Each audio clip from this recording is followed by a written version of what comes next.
तो आज हम दिल्ली की एक बहुत ही खास जगह की परतों को उधेड़ने वाले हैं। असल में हमारे पास इसके बारे में कुछ बड़े दिलचस्प लेख आए हैं।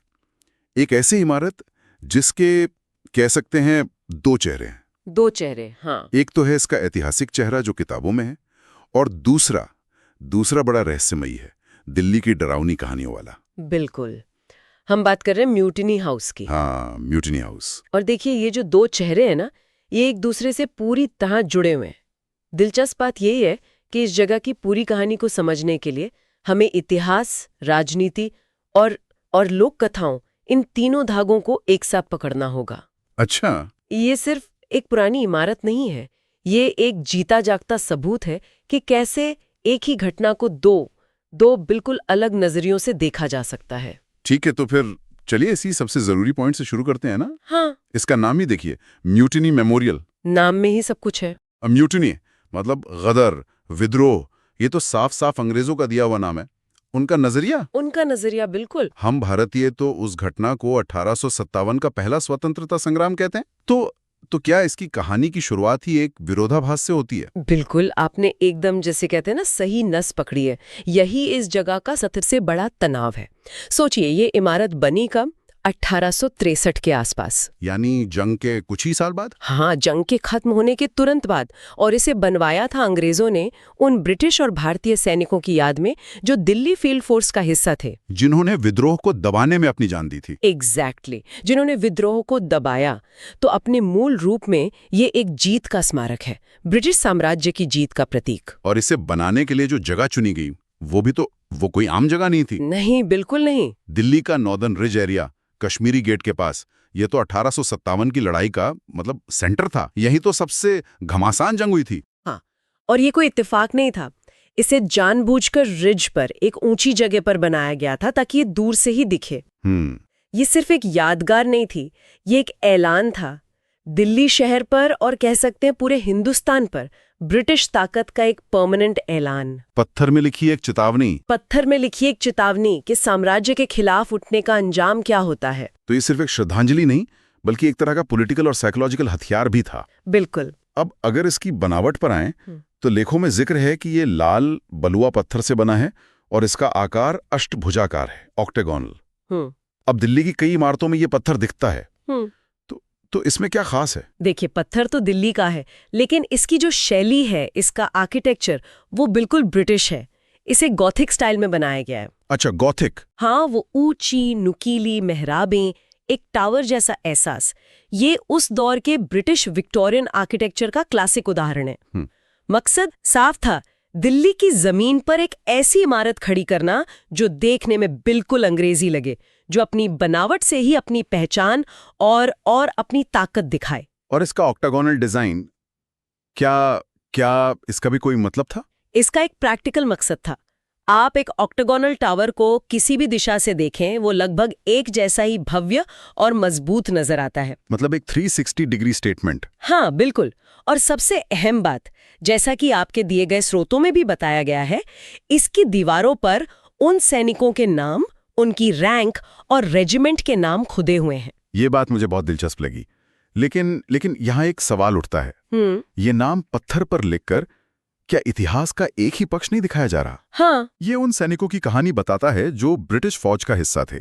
लेकिन उन हजारों भारतीय सिपाहियों और आम लोगों का क्या, जो दूसरी तरफ से लड़े और मारे गए? उनका तो कोई नामो निशान भी नहीं है। और यही तो मेमोरियल की राजनीति है। स्मारक हमेशा ये तय करते हैं कि किसे याद रखा जाएगा और किसे भुला दिया जाएगा। सही बात है। इस इमारत की दीवारें एक तरह से ब्रिटिश नजरिए से लिखे गए इतिहास का एक पन्ना है। वो अपने नायकों का सम्मान करते हैं, लेकिन ऐसा करके वो भारतीय नजरिए के नायकों को पूरी तरह से मिटा देते हैं। तो ये इमारत जितनी कहानी कहती है, उतनी ही छिपाती भी है। बिल्कुल, इसकी चुप्पी भी बहुत कुछ कहती है। तो ये जो एक तरफा अधूरा और मतलब हिंसक इतिहास है, शायद यहीं से कहानी का दूसरा रहस्यमयी चेहरा उभरना शुरू होता है। मुझे तो यही लगता है, क्योंकि जो जानकारी हमारे पास है वो कहती है कि ये दिल्ली की मतलब टॉप की भूतिया जगहों में से एक है। हाँ, बिल्कुल। यहाँ से चीखने, रोने, हंसने की आवाजें आने की बातें कही जाती हैं। और कुछ कहानियों में तो बिना धड़ के सैनिकों के घूमने तक का जिक्र है। हाँ, और ये कहानियां अचानक से पैदा नहीं हुई।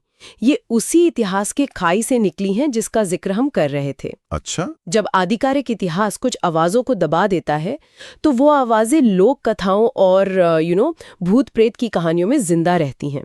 ये एक तरह की फोक मेमोरी या जनस्मृति है। ये बहुत गहरा पॉइंट है। मतलब क्या हम ये कह सकते हैं कि जिन भारतीय सिपाहियों के नाम पत्थर पर नहीं लिखे गए, उनकी कहानियां हवा में तैर रही हैं? एक तरह से हाँ। क्या ये भूत प्रेत की कहानियां उन्हीं की आत्माओं की हैं जिन्हें कभी सम्मान नहीं मिला? मान्यता तो यही है। कहानियों में अक्सर ब्रिटिश और भारतीय दोनों सैनिकों की आत्माओं का जिक्र होता है। दोनों के? हाँ, दोनों के, जो आज भी वहां भटक रही हैं। मानो वो जंग कभी खत्म ही नहीं हुई। वो दर्द, वो गुस्सा, वो अधूरी लड़ाई इन कहानियों के जरिए जिंदा है। ये उस जगह के साथ जुड़े ऐतिहासिक सदमे या हिस्टोरिकल ट्रॉमा का एक भावनात्मक प्रतिबिंब है। तो सवाल ये उठता है कि क्या वो जगह वाकई प्रेतवादित है या फिर वो हमारी सामूहिक यादों से प्रेतवादित है? लेकिन ऐसी कहानियां तो हर पुरानी वीरान जगह से जुड़ जाती हैं। इसमें खास क्या है?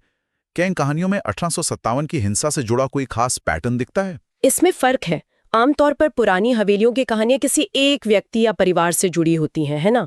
हाँ। यहाँ की कहानियां एक सामूहिक हिंसा से, एक युद्ध से जुड़ी हैं। यहाँ किसी एक भूत की नहीं, बल्कि पूरी की पूरी फौजों की आत्माओं की बात होती है। अच्छा। ये कहानियां उस जंग की क्रूरता को दर्शाती हैं। वो उस दर्दनाक अतीत की गूंज है जो कभी शांत नहीं होती। तो आज के समय में इस जगह की पहचान क्या है? जब कोई वहां जाता है तो वो क्या देखने जाता है? एक ऐतिहासिक स्मारक, एक डरावनी जगह, या फिर बस एक शांत पार्क? क्या इसकी भूतिया पहचान इसके ऐतिहासिक महत्व पर हावी हो रही है? मेरे ख्याल से ये तीनों ही पहचानें एक साथ मौजूद हैं और ये देखने वाले के नजरिए पर निर्भर करता है। मतलब एक इतिहासकार के लिए ये औपनिवेशिक मानसिकता को समझने का एक अहम स्रोत है। एक पर्यटक के लिए ये दिल्ली के शोर शराबे से दूर एक शांत कोना है जिसके पीछे एक स्याह कहानी है। और एक पैरानॉर्मल कहानियों में दिलचस्पी रखने वाले के लिए ये एक हॉट स्पॉट है। ये सोचना भी कितना अजीब है। एक साम्राज्य ने अपनी जीत का जश्न मनाने के लिए एक स्मारक बनाया। हाँ। और आज उसी देश में जो अब आजाद है, लोग उसे देखने आते हैं। इसमें एक गहरा व्यंग्य छुपा हुआ है। बिल्कुल, यही तो समय की खूबी है।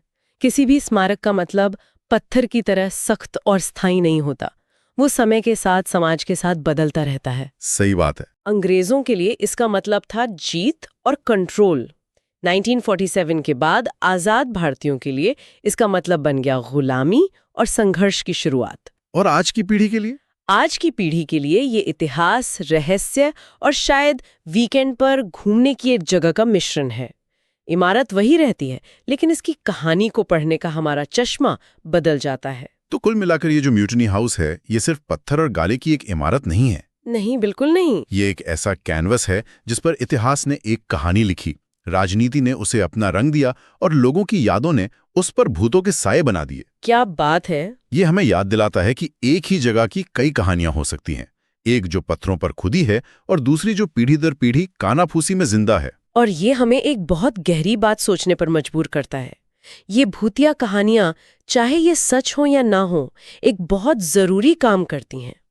वो उस जंग में हुए इंसानी नुकसान, उस दर्द और उस पीड़ा को जिंदा रखती हैं, जिसे शायद इतिहास की औपचारिक किताबें या पत्थर पर लिखे नाम पूरी तरह बयान नहीं कर पाते। अच्छा। एक तरह से ये किंवदंतियां उस इतिहास की भावनात्मक सच्चाई को बचाए रखती हैं। ये वो चीखें हैं जिन्हें इतिहास लिखते वक्त अनसुना कर दिया गया था। वाकई।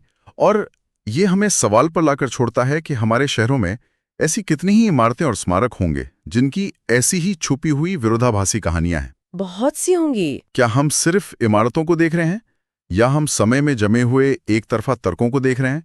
और क्या होता है जब हम उन कहानियों को सुनना शुरू करते हैं जो पत्थर हमें नहीं सुनाते?